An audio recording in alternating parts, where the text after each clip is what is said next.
The Singapore Oceanarium is now open and here are the 10 things you need to know before visiting. Hello, it's Mommy Chrissy. So make sure to watch till the end so you can get a free souvenir. Number 1. The Sea Aquarium is now upgraded to New Singapore Oceanarium, which is now 3 times bigger and packed with 22 amazing zones. Number 2. It is located in Sentosa Island just in front Universal Studios Singapore. Number 3. It is open from 10 a.m. till 7 p.m. and the last entry is 6 p.m.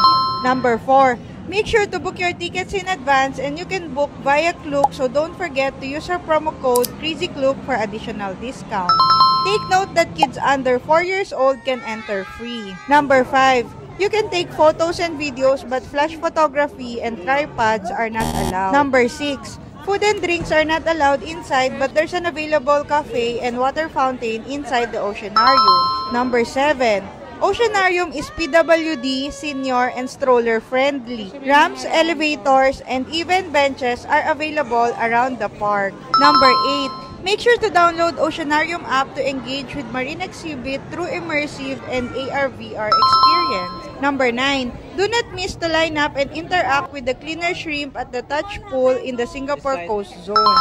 And lastly, you need at least 3 hours to fully immerse yourself inside the Oceanarium. So don't forget to save this video and book your tickets on Klook to get a free tote bag and use our promo code CrazyKlook for additional discount. Thank you for watching. Bye!